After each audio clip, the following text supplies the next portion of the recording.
For 13 minutes, the doors remained closed. Not because they were locked, not because the system failed, but because someone decided to wait. A chaotic emergency room scene with stretchers lining the hallways, medical monitors beeping erratically, and exhausted nurses moving between patients. The lighting is harsh and clinical, creating deep shadows. Medical equipment clutters the space, and the atmosphere feels overwhelmed and strained. And in those 13 minutes, 98 people lost their lives.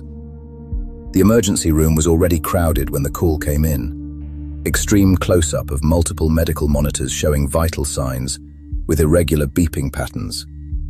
IV drips, ventilators, and other life support equipment fill the frame. The lighting flickers slightly, emphasizing the mechanical nature of life-saving technology. Stretchers lined the hallways. Machines beeped without rhythm. Nurses moved fast, but not fast enough to outrun exhaustion. It was one of those nights where everything felt delayed, every response slower than it should have been. Then the radio crackled. Multiple victims incoming. Industrial accident. Possible chemical exposure. The word chemical changed the air instantly. People looked up. Conversations stopped. Protocols activated. Or at least, they were supposed to. At the entrance to the hospital, there was a door most people never noticed, a reinforced access point leading to an isolation wing designed for rare situations. Toxic exposure, airborne risk, mass contamination. That door had rules. If opened too soon, it could expose the entire hospital. If opened too late, it could seal the fate of those outside. The decision was never meant to be easy. "What's the confirmation level?" he asked. A junior technician hesitated. "We don't have lab results yet. The substance hasn't been identified." Keller exhaled slowly.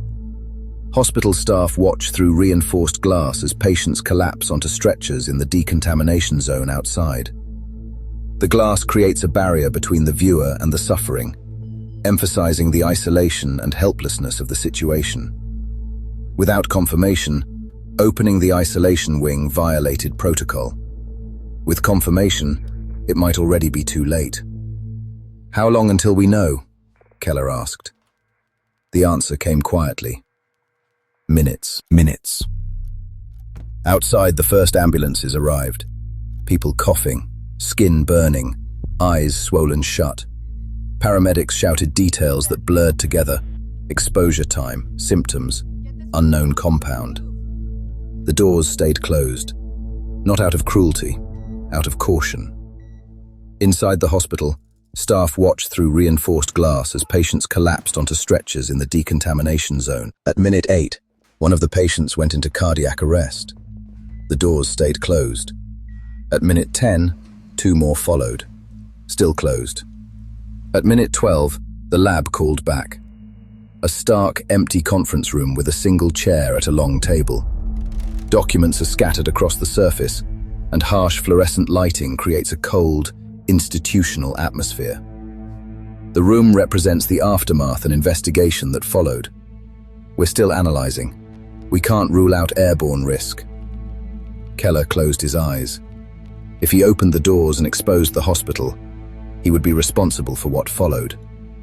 If he didn't, the alarms outside were screaming now. Minute 13. Keller made the call. "Open the isolation wing." The doors slid apart. Staff rushed forward. But by then, the damage had already been done. 98 people did not survive. Not because treatment didn't exist, not because the hospital was unprepared, but because the decision arrived 13 minutes too late. The investigation was brutal. Every second reviewed, every conversation replayed, every protocol dissected. And the conclusion was clear. Dr. Keller followed the rules. The system worked exactly as designed, which meant the failure wasn't a mistake. It was a design flaw. Because no protocol can measure hesitation, no manual can calculate fear, no system can decide when certainty is worth more than speed. Keller wasn't charged. He wasn't fired. He wasn't praised either. He became something worse, a footnote. In private testimony, he said only one thing: "I thought waiting would save more lives." The room was silent, because no one could say he was wrong, and no one could say he was right.